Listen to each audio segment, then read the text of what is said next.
Hello ladies and gentlemen, this is KairoS and welcome back once again to Naval Action Rags to Riches.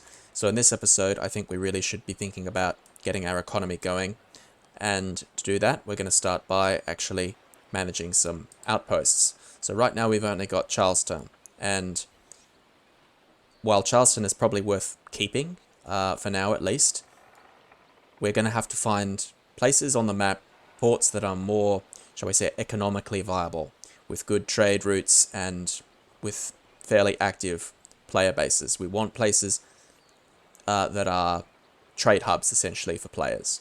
So we're going to look around the map, we're going to take the cutter out, and we're going to see if we can find some outposts to establish. Now, we can actually instantly transport ourselves between these outposts for a small fee in doubloons. That's one of the reasons why we were looking for doubloons early on. And we'll be able to leave our ships in these ports. We'll be able to leave supplies there without losing them. These are definitely worth having. And you can have up to 8 of them, I believe. But they will get exponentially more expensive as you buy more. So just purchase what you need to start with. Probably 2 to 3 is probably enough. And then what you want to do is get the map out. And you want to send your cutter off. If you're playing the Americans, you want to obviously look for American ports. You can theoretically establish ports in neutral harbors, but I would recommend just sticking to your own nation for now. As you can see, the pirates have been going up and down the coast, taking American ports. So we want to be careful of these areas. But essentially what you'll want to do is look for places. We might want to try Georgetown. We might want to try Wilmington. We might want to try St. Augustine. All of these ports are worth checking, and we'll want to look for trade hubs. We want to look for places with large player bases where the players are actually selling things. So we'll want to go, for example, into trading here. We'll want to look what kind of trade goods we've got. So Charleston's probably worth keeping for now, simply because we've got some good trade goods for the future. You want to look in permits. Okay, we have no permits for sale, consumables.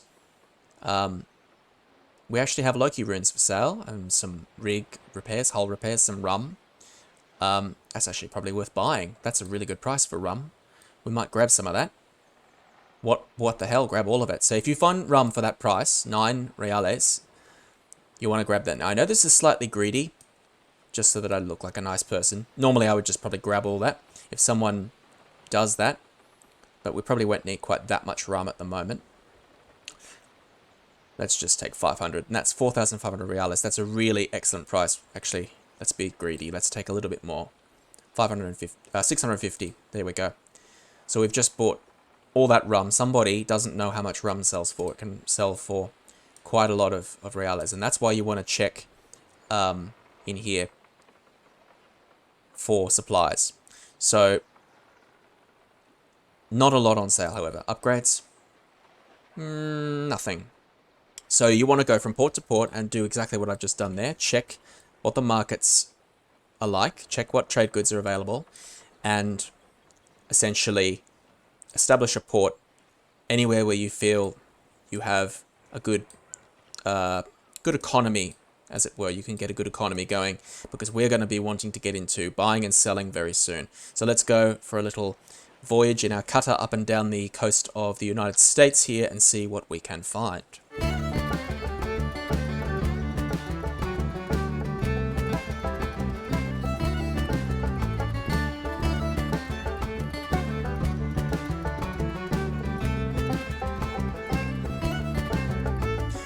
So we've arrived at San Augustine, and this looks like a port worth having as an outpost. If we have a look in the shop here, we've got some long guns. I had a look at this earlier, and we have a fairly reasonable price for long guns, at least a little bit expensive actually. Carronades, we have carronades actually for a very reasonable price. People are selling upgrades. Obviously this market will fluctuate a great deal. I know that you can get Guatemala Superior gunpowder for less than that at different ports. Mars Staff Rake, that's a pretty average price for Mars Staff Rake, 10,000. Cartagena caulking refit, I've seen them for half that price, but they are pretty expensive. This is one of the best upgrades in the game. And cotton sails, very good price for cotton sails. So we've got some upgrades people are selling there. So this would probably be a good port to actually sell some of our wares as well when we get around to it. Consumables, people are indeed buying and selling rum. That's a very reasonable price for rum. You can find rum tends to average around 300 to 400 reales per unit. And rig and hull repairs, always expensive. So you can see there's plenty to buy in this port at St. Augustine. And we've even got people selling some permits here. So we could probably sell one of our Le Renommée permits at some point. We'd probably put it up for about 1 million reales, maybe 1.2 million. And that would be, well, we'd have a million plus in the bank just like that. Of course, we'd have to sail down here and actually get those upgrades here safely, but that's something we might think about doing. So I might end up going back and showing you. As for trade goods, if we look here, this is very important. You want to always check before you have your outpost. You want to think about what kind of trade goods you've got here, because we're obviously going to be mostly doing a lot of trading and bartering in this series. So we've got alligator hides, Carolina tobacco, buffalo hides. These all go for a lot of reales. You also want to check the weight for these goods. We're actually going to think about trading probably in the next couple of episodes, but just for now, check to make sure you've got a good supply of expensive trade goods, because that's worth having. Now, this is also important. Look here, I've noticed just today that St. Augustine seems to be tax-free. So Glory clan has decided they want to encourage trade here, and so we don't have to pay 10% tax on each unit of trade goods. So if we go back to the shop, upgrades, resources, trading, here we go. Let's just say Atlantic salmon. Okay, if we bought 1 unit of Atlantic salmon, you will also pay 0 reales taxes for buying this item, right? So that's excellent, right? I don't think I've ever seen that in game. A lot of people will put the tax rate down to, or I should say a lot of clans will put the tax rate down to 5% there. That's fairly common.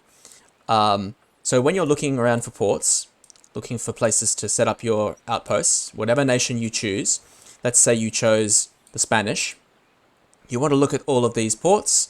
You want to have a look at their tax rate, 10%, 10%, 10%, right?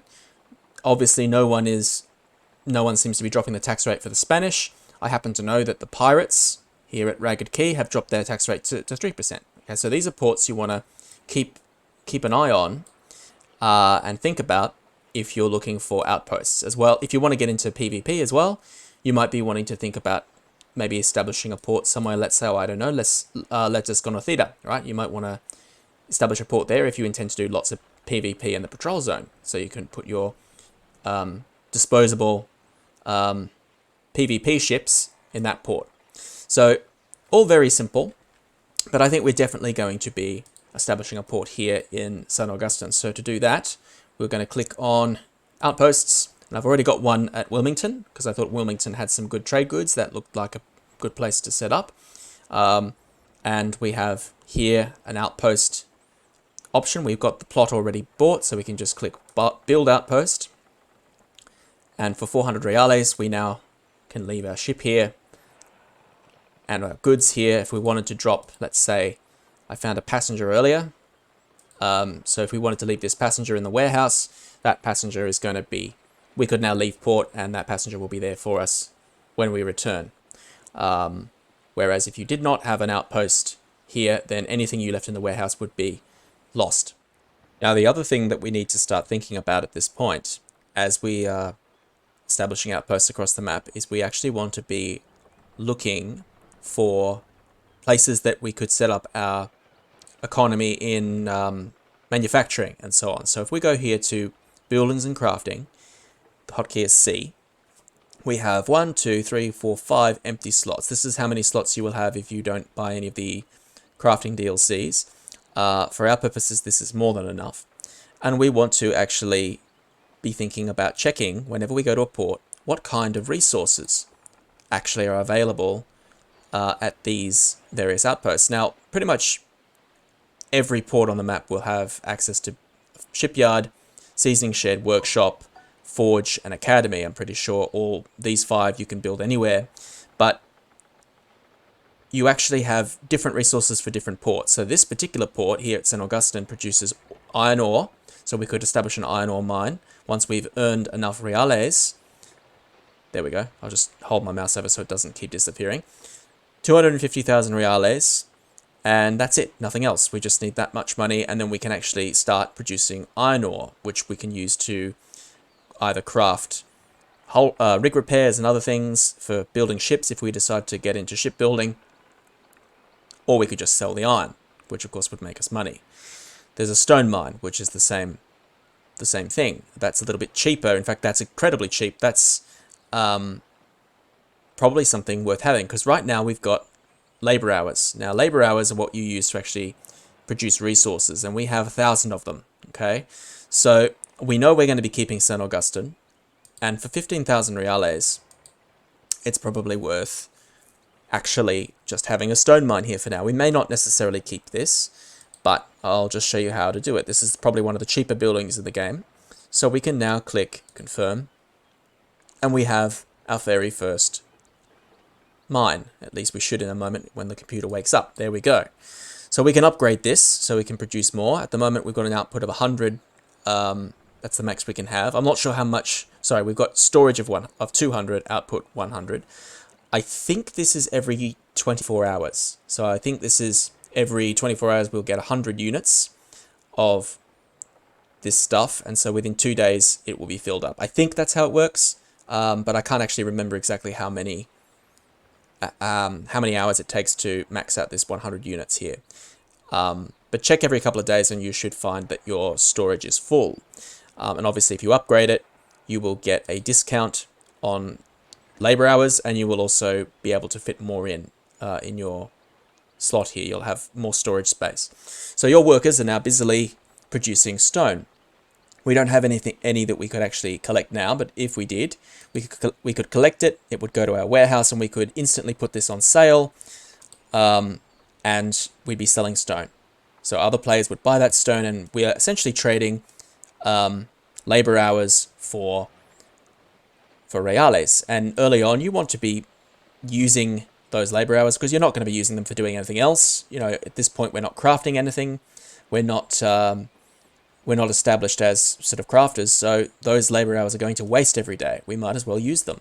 So build some cheap plantations, sugar plantations, some stone quarries, things like that, and start producing resources to sell to other crafters. That's something we want to be doing. Now, the other thing we've got here is, if you look, we've obviously got our basic cutter just sitting here, and we can, now that we have an outpost here, we could leave this cutter here and actually transport ourselves off back to Charleston if we so chose to. We've got 800 doubloons at the moment, but I'd rather save those for a rainy day. Now, another thing to keep in mind when you're doing outposts and thinking about where you want to be establishing your outposts, you want to check the market for ships. So if you go down here, the hotkey will be V.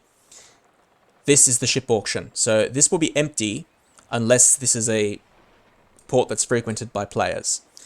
So you want to check in here whenever you're looking to establish an outpost. Have a look, see what's going. This is what you'll see if there's nothing there. So you'll select the rank of ship you want, rank 1 being the biggest ships, rank 7 being the smallest, rank 1, and then your quality. This is how many slots, upgrade slots they have available. So you'll have to select, usually the best thing to do is to select the middle road here, 3 to 4. That's an average ship. And you can just fiddle around with this as you need to, but we'll just try the 3 to 4 slots. Search. Let's see if we have anything here. Empty. So that's what you'll see if there's nothing on sale, and you'll see that in almost all ports that you visit. However, if you are at a port that's, you know, a sort of trading and crafting hub, you will find players putting their ships on sale. So let's actually check rank 6. Slots 3 to 4. All, you can actually narrow down the search as well. You can say, if we're looking for trader brig, we can just look for trader brigs, but we're looking for all ships right now. And boom, we have ships on sale here. And these are players who've actually put these ships on sale. So we have here a Mercury with a strong rig. That'll make her a little bit more difficult to dismast. She's built from oak, entirely out of oak, which is not good. That's basically a cheap throwaway ship. This is somebody who has been, and that somebody is actually JS Vet. G'day, mate. Vet has been obviously crafting ships to sort of level up, right? No one would actually build a ship entirely out of oak. You want to find a better quality wood if you can. There's nothing inherently wrong with this ship. It's just, it's not a meta build, let's say. But for our purposes, 2,500 reales. 2,500 reales. This ship is, and it's got, if you look down there on the port bonuses, this is obviously a, where has this ship been crafted? San Augustine. So this is obviously a crafting hub for one of these clans. So this is definitely a very good place to be. Now, I think we're going to take this ship. We could also have a brig, but I don't want that. That's fur crew space. Very fast. It's a shame it isn't a fur build, because that would actually be okay to have if it was a fur. We could have a trader brig here. Fur crew space. Not bad price for a trader brig, but was crafted by Full Health red pump in San Augustine. But, you know, again, if it was fur, I'd probably buy that for 50,000. That's fairly reasonable. Now, of course, check your reales here. We've got about 150,000. Never overspend, right? Never.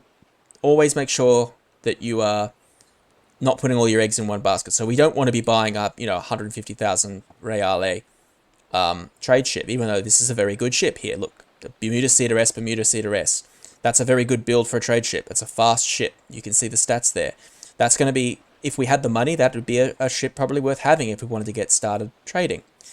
Although I suspect capturing a trade ship would be more economical at the moment. But for 2,500 reales, I can't pass that up with all those port bonuses. Oak, that's going to be useless against other players, but we don't need it for other players. We need it for actually looking for trade ships. We want something that we are not afraid to lose.